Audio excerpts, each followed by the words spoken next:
Hey guys, welcome back to my channel. Today's video, I'm going to be updating you guys on my pregnancy. I'm currently 22, almost 23 weeks pregnant with a baby girl.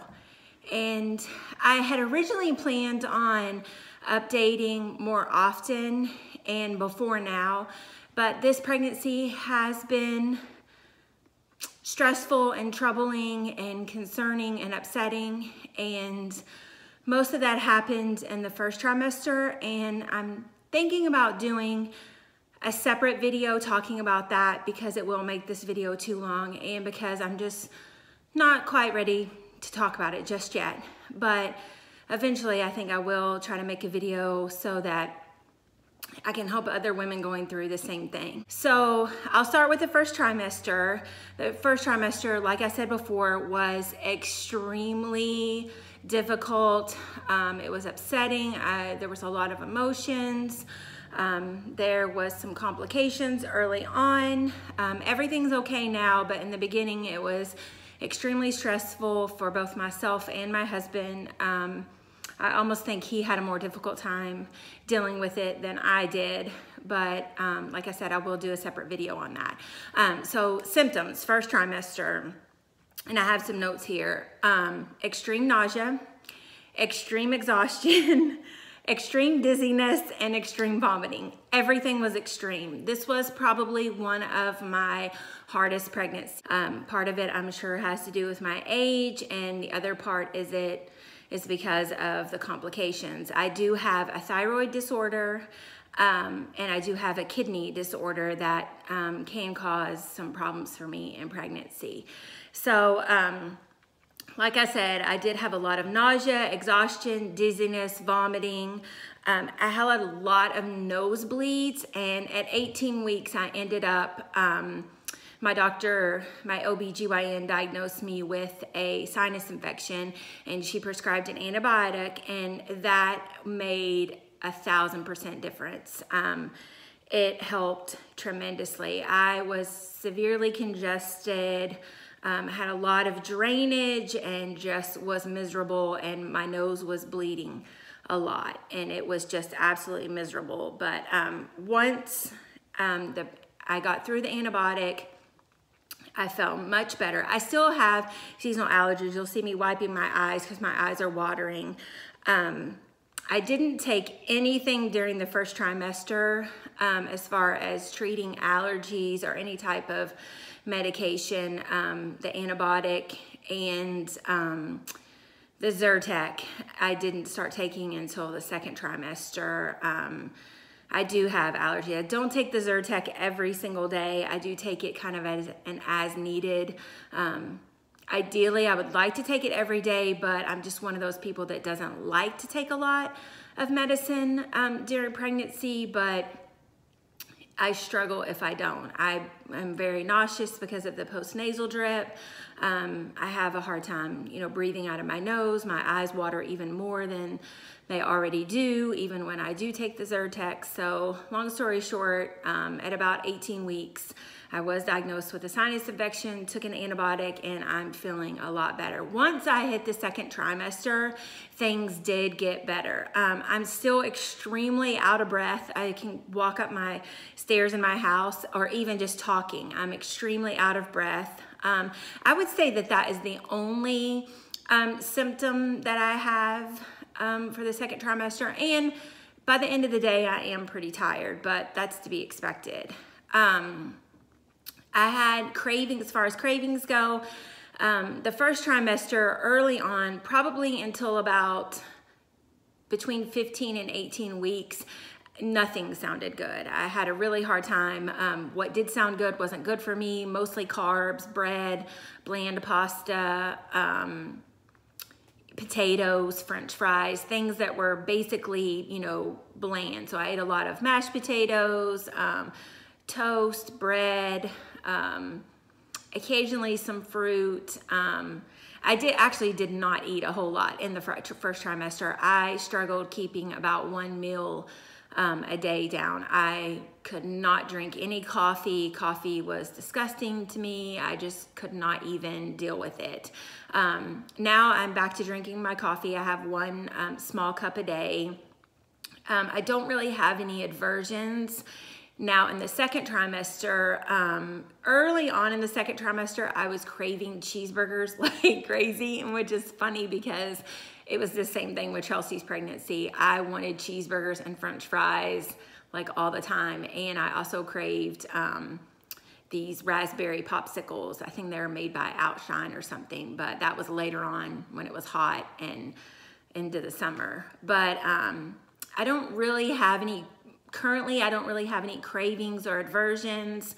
I am trying to eat healthier since in the first trimester I was barely able to eat, and what I did eat wasn't really healthy. So I am trying to make better choices and eat better. And if I do have a craving or if I, want something, then I will get it. Because I figure I'll just have to work pretty hard after the baby's born to get the weight off, because that's just how it goes. But anyway, so let me look at my notes and see what else I had written here. As far as, the ultrasound, I did have my, it's typically done between 18 and 20 weeks in your pregnancy. I did have the anatomy scan done, and my doctor, I do see a high-risk doctor, a maternal fetal specialist, in addition to my regular OB, and that's for several reasons. I have a thyroid condition, my age, which everyone loves to remind me about how old I am, and I'm expecting a baby, but I could really care less. It is what it is.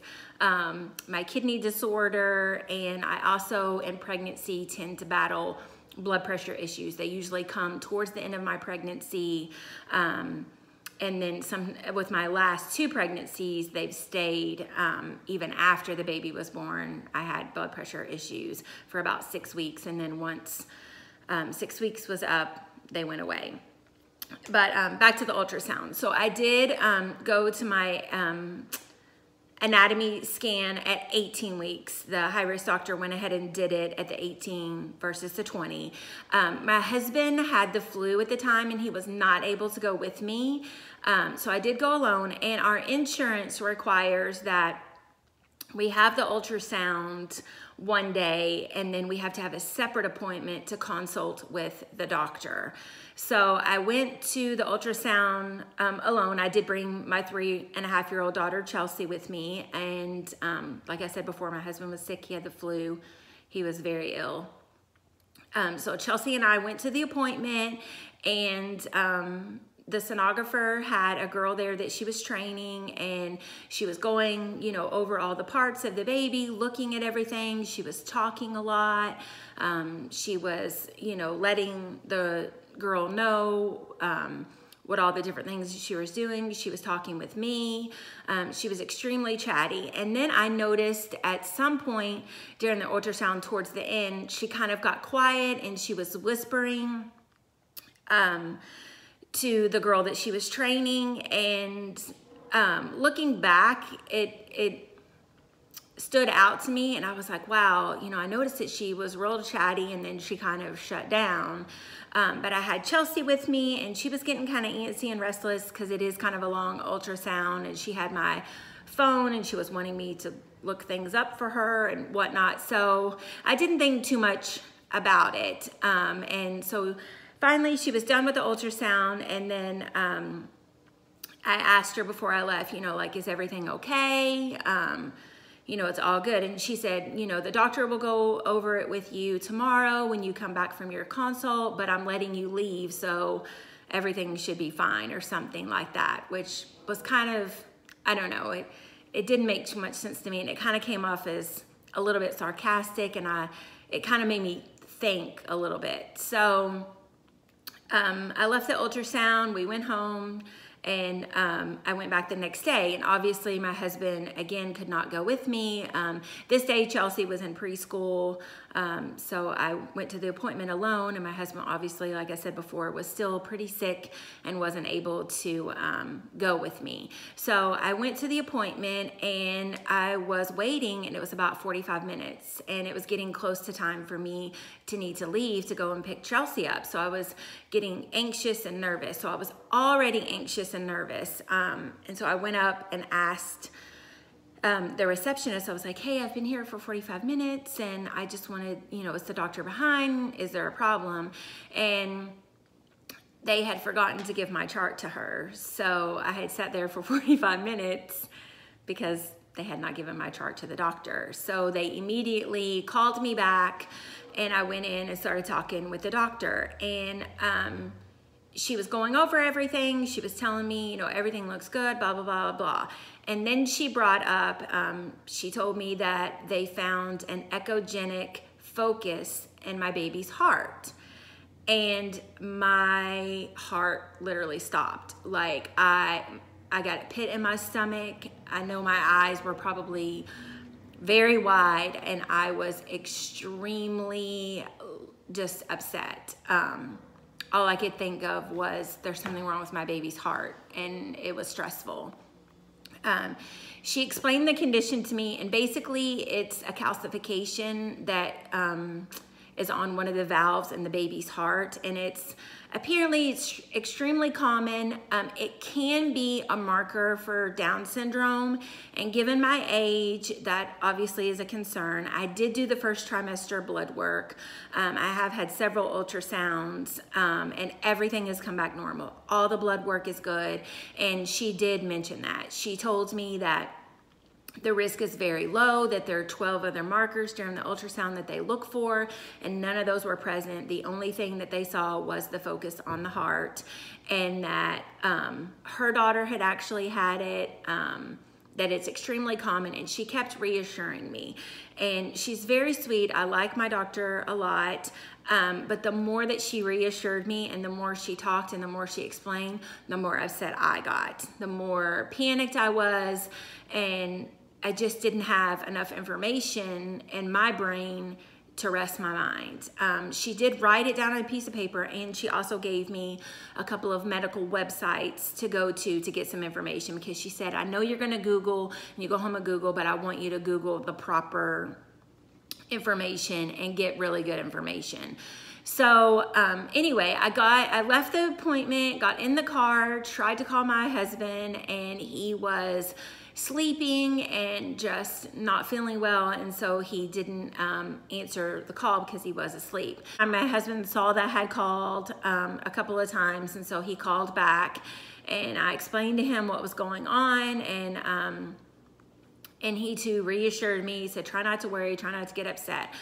So when we got home, by the time I had gotten home, he's a researcher. He had found a video from a doctor, and I will link that in the description box below so that any of you watching have had this come up on your ultrasound. His information is very reassuring.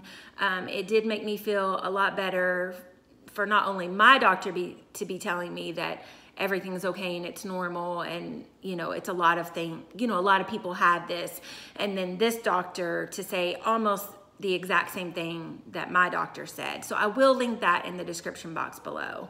But so anyway, since then I've really tried to focus on the positive, not worry about this. I have had another ultrasound since the anatomy scan. It was a growth scan. I do have more ultrasounds than the average pregnant person because I am considered high risk. And that was just last week, and everything was great. Baby's growing, looking healthy. The focus is still there on her heart. Most of the time it's usually gone by the third trimester. Sometimes it's not, but my doctor did reassure me that everything is going fine. I just kind of look thick, I feel like. But so that is the bump.